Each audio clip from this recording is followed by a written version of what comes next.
Portugal, segunda metade do século XIX. Depois de décadas de agitação, o país atravessa um período de raro progresso. Pontes e comboios redesenham o mapa. As cidades crescem, o campo aproxima-se.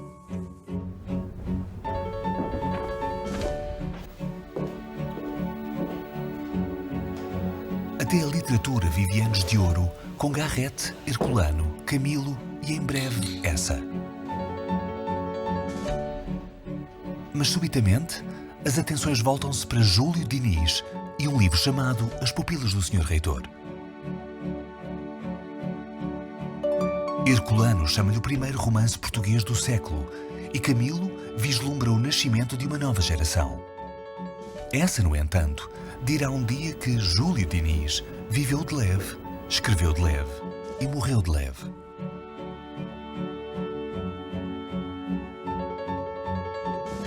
Afinal, As Pupilas são um grande livro ou uma obra ligeira? Que livro é este que louva a vida simples do campo, enquanto o mundo se deslumbra com as maravilhas do progresso?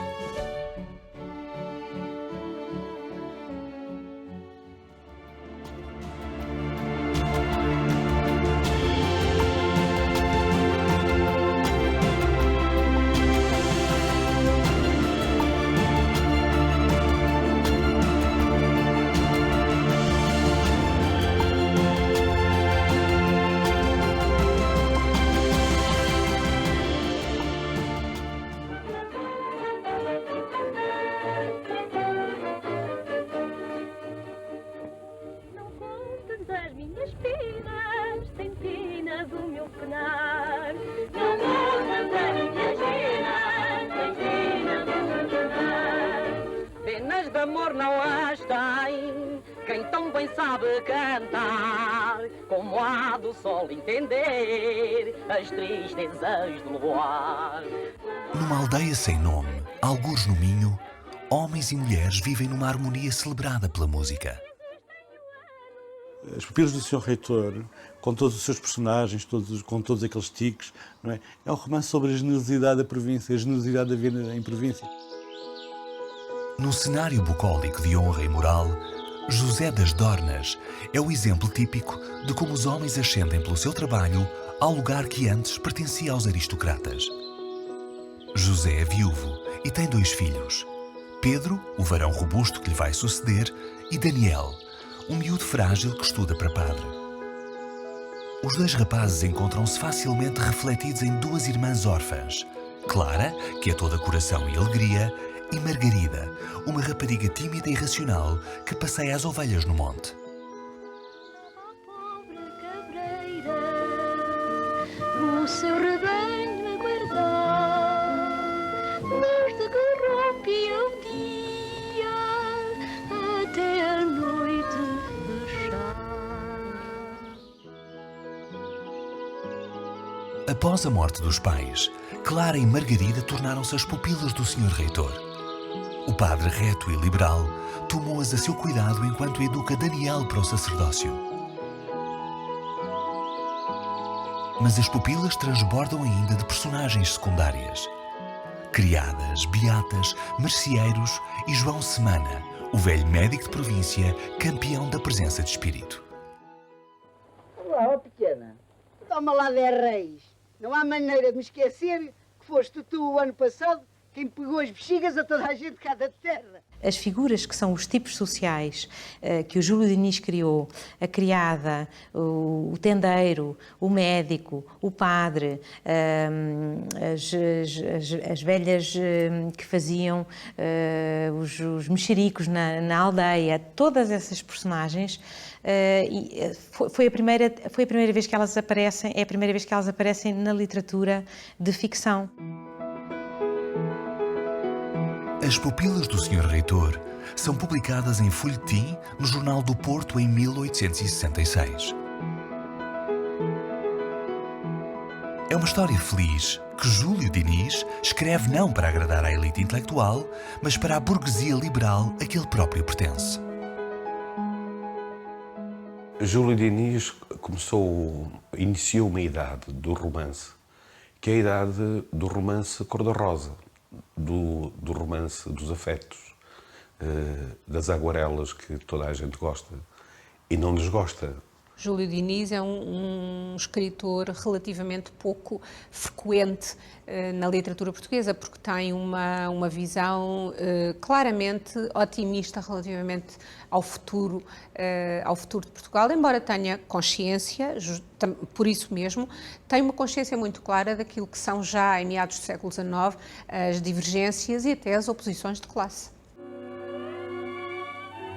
No caso de Daniel, o problema não eram as divergências de classes, mas entre os seus projetos e os projetos do pai.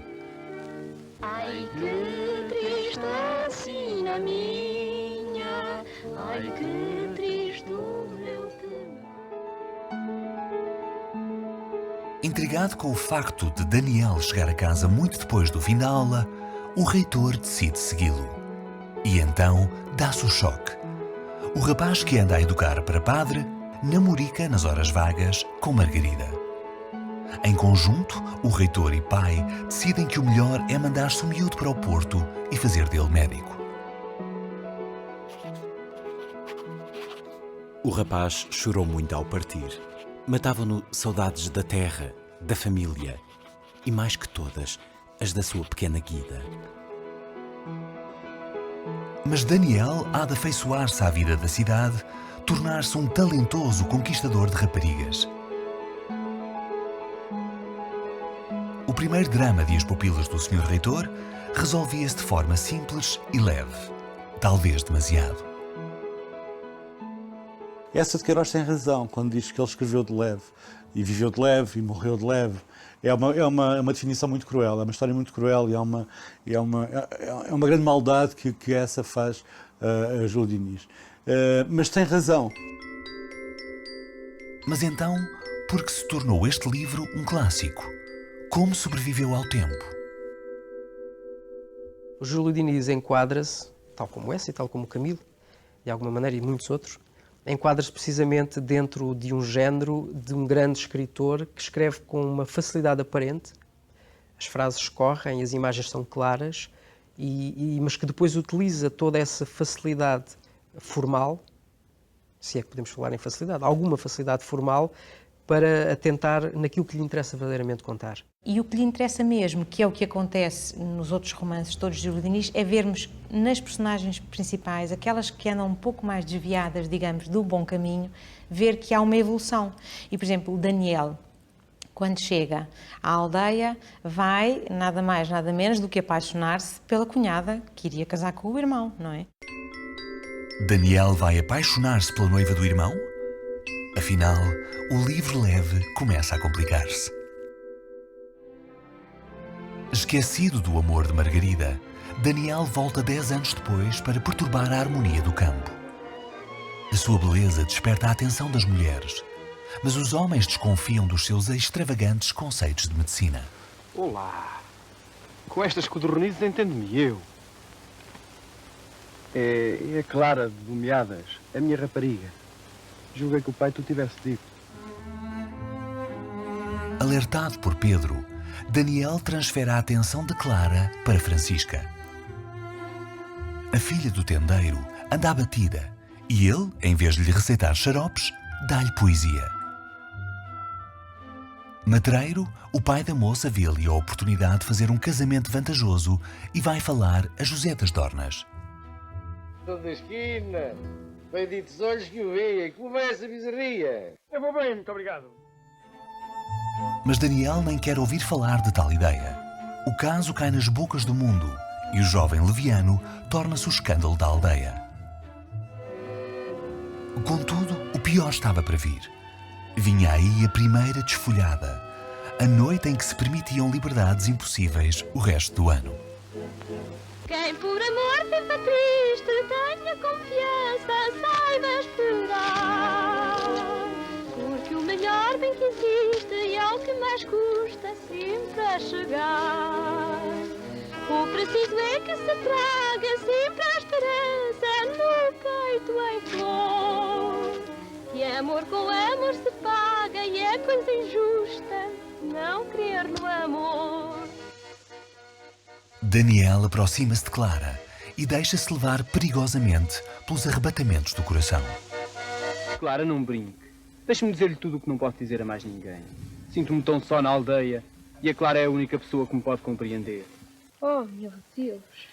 Quando falou assim, em casa de professora, depois, na desfolhada, perturbou-me. Se soubesse quando sofri neste momento. Daniel, vá-se embora. Deixe-me. Se alguém nos visse aqui sozinhos a esta hora, lembre-se de seu pai, de seu irmão. Só me lembro de si, Clara.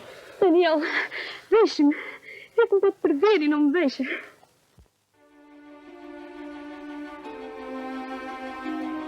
A trama adensa-se.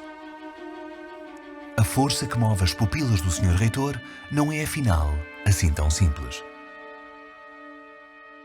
Eu acho que a força não tem a ver com essa trama de encontros e desencontros, que é relativamente simples, digamos assim, mas depois com a maneira como as personagens frequentemente lutam contra os seus próprios sentimentos.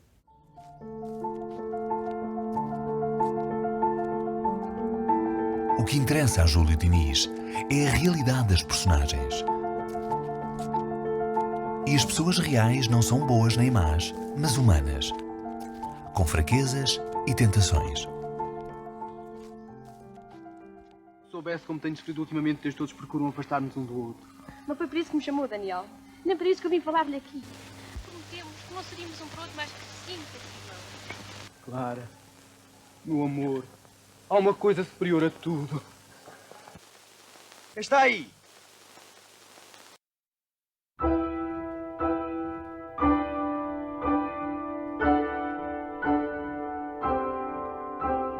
Júlio Diniz, aliás Joaquim Gomes Coelho, nasce em 1839, no meio burguês do Porto.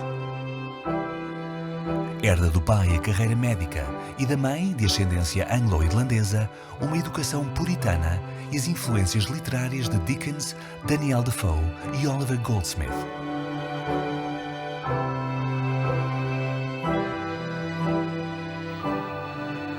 Professor na escola médico-cirúrgica, vê a carreira constantemente interrompida pela tuberculose de que sofre, a mesma que lhe levou ainda em criança, mãe e irmãos. Vivendo a prazo, refugia-se no campo e concentra-se na escrita, deliberadamente longe das contendas literárias de Coimbra, onde se discutem romantismo, realismo e outros ismos irrelevantes para quem luta por sobreviver. Ele quis escrever, e quis escrever sem se incomodar com os problemas que Antero colocava, ou que essa colocava, ou com os problemas que colocava Camilo e que colocava Ramalho Ortigão e António Vicente Castilho. E repare, ele morre com 31 anos, deixa 4 romances, deixa um livro de poesias, deixa vários ensaios, várias peças de teatro. E isso explica, aliás, quer dizer, quando ele escreve, quando ele publica As Pupilas do Sr. Reitor, já tem atrás de si um passado de escritor de quase 10 anos. Portanto, havia uma grande prática da escrita, não é assim? E, portanto, ele, no fundo, só fazia isso mesmo, que era escrever, refletir e escrever. E, portanto, ele não quer saber. Não quer saber, não é? Ele refugia-se, é um autoexilado em histórias líricas, bucólicas.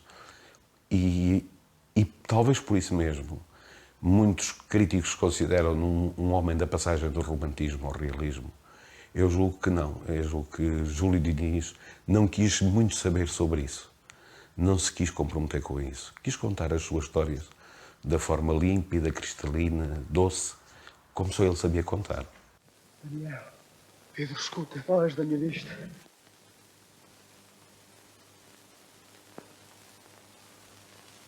Por alma da nossa mãe, não me queiras perder. Vá-se embora, Daniel. Ainda não está satisfeito com a sua obra. Mas ele vai matá-la. Eu a defenderei melhor do que o senhor. Vá.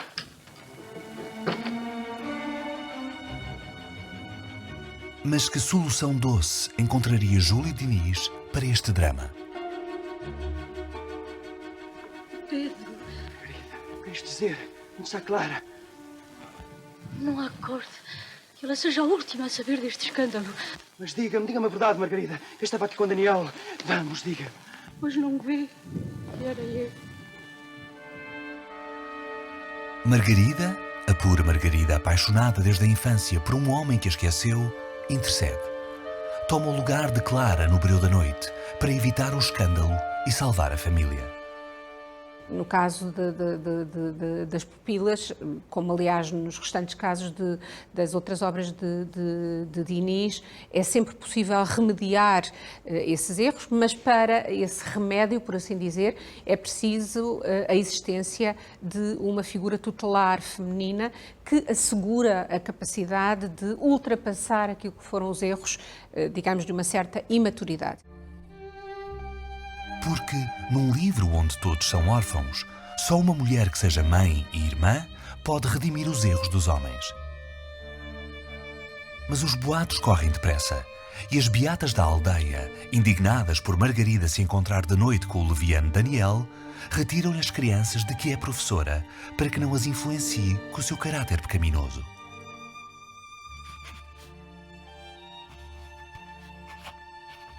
Esta vida da aldeia, esta vida de mexericos e de maldicências velhacas, praga maldita das terras pequenas onde faltam coisas sérias em que pensar. Através daquelas figuras, aquilo que ele está realmente a criticar é um conceito de prática religiosa que, na realidade, acaba por ser muito pouco social e muito pouco pessoal, porque essas beatas, por assim dizer, acabam por, em nome da religião, praticar uma série de atos e desenvolver uma ação que é completamente contrária àquilo que deveriam ser os seus princípios morais, éticos, até de afetos e de emoções, não é? Tentando pôr cobro à situação e acreditando estar agora apaixonado já não por Clara, mas pela irmã, Daniel propõe que se casem. Mas a educação sentimental de Margarida não se coaduna com amores de circunstância. Há de concordar que, como prémio de defender uma irmã por amor, a receber um marido por compaixão como direi, é um pouco forte. Mas quem lhe disse que era por compaixão, Margarida? Eu quase que a não conhecia.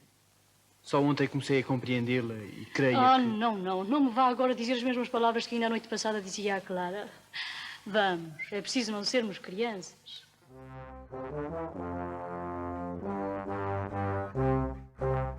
Já tem alguma ideia do porquê de um livro aparentemente leve se ter tornado tão importante? Qual é, afinal, a grandeza de As Pupilas do Sr. Reitor?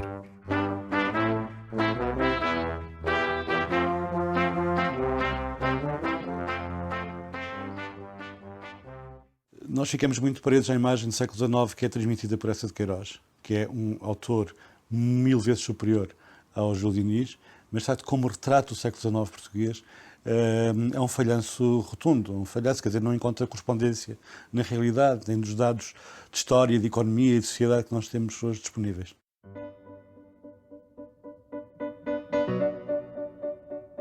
A grande literatura portuguesa falhara, na verdade, o retrato do seu tempo. O Portugal oitocentista não é o das cidades saloias e imutáveis descritas pelo olhar cosmopolita de Eça, um estrangeiro na própria terra. Tampouco se resumia ao microcosmo geográfico de Camilo, compreendido algures entre Montalegre e o Porto. Diniz não seria tão erudito e evoluído literariamente quanto os seus pares, mas escrevia sobre um país autêntico.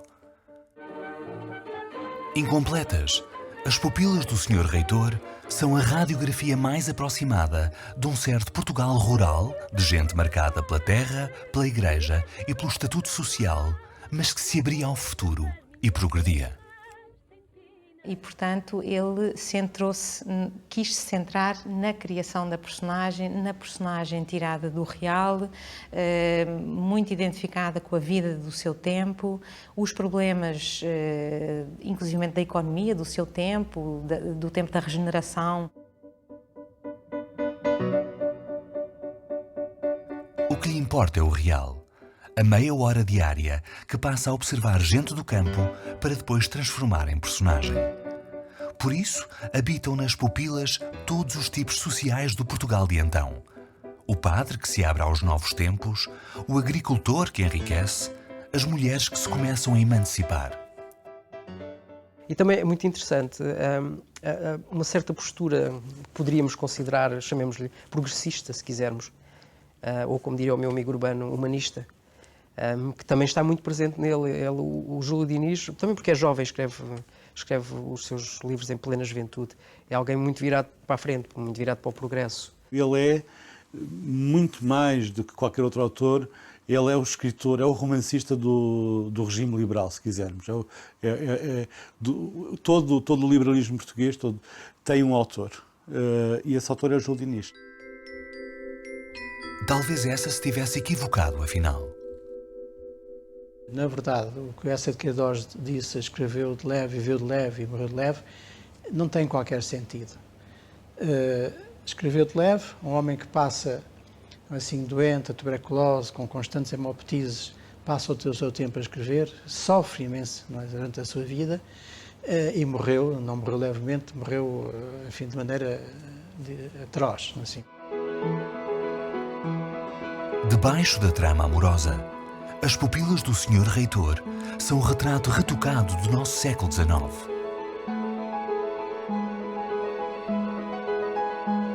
E debaixo desse retrato, haverá mais alguma coisa? É verdade que é um retrato de época, mas do meu ponto de vista, o trabalho do Júlio Diniz não é um retrato de época, não é sobre isso. Então, sobre o que é?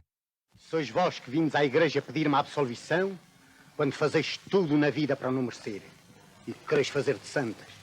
Pois eu que sou pecador e creio em Deus, tiro o meu chapéu a esta mulher e beijo-lhe a mão, porque ela o merece.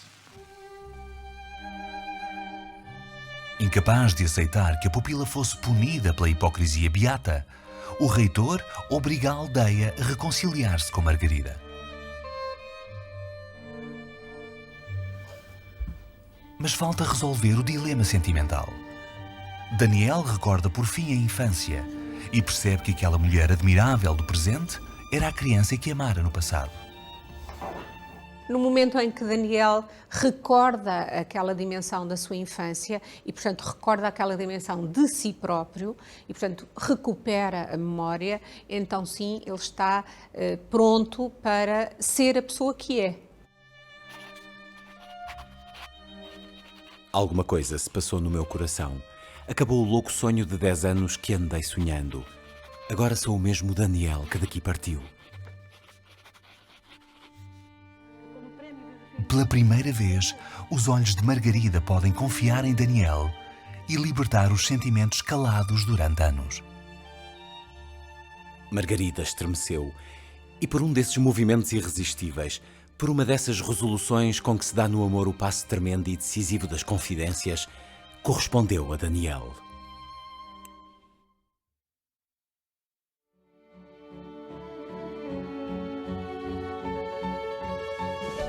Mas há pouco deixámos uma pergunta em aberto. Há mais alguma leitura a fazer nas pupilas do Sr. Reitor? Sim.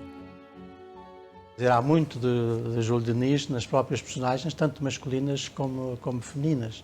Quer dizer, encontramos traços que eram típicos do próprio Júlio Diniz. Não é assim? Estive a pensar ainda nas personagens e, por exemplo, nestas duas irmãs, a Clara e a Margarida, e estive a ver, parece-me que elas funcionam também como dois lados do próprio autor, dois traços de caráter do autor.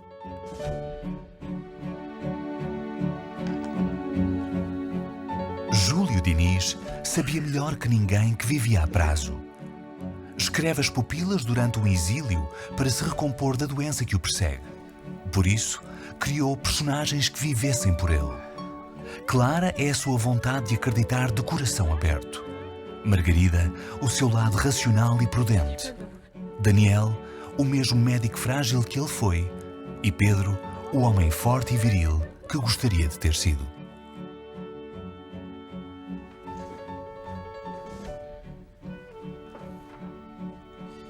João da Esquina, benditos olhos que o veem. Que tal vai essa bizarria? Eu vou bem, muito obrigado. Daniel, Pedro, escuta. Longe da minha vista! Todas as personagens são órfãs, como ele.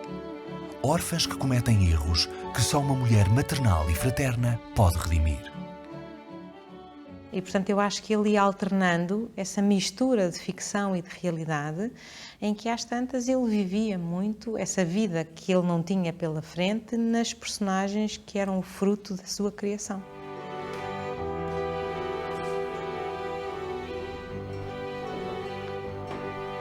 Prometemos que não seremos mais um para o outro do que simples irmãos.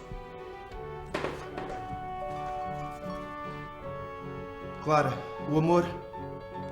Há uma coisa superior a tudo? Esta é a chave de leitura final das Pupilas do Sr. Reitor. O livro cheio das vidas que o seu autor já não poderia viver. A esperança num futuro que os seus olhos já não veriam.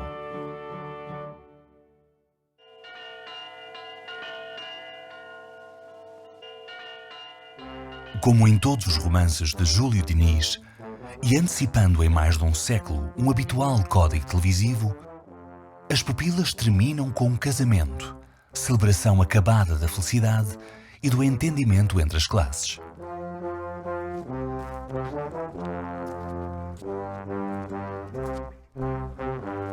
Por vezes maltratado pela crítica, Diniz escreveu As Pupilas para educar os seus leitores e para dizer que Portugal evoluía. Acima de tudo, escreveu por si, oferecendo a literatura contra a morte. E que maior poder tem a literatura, senão de contrapor aos finais trágicos da vida real os seus melhores finais felizes. Estes é que me vão dar uma cria.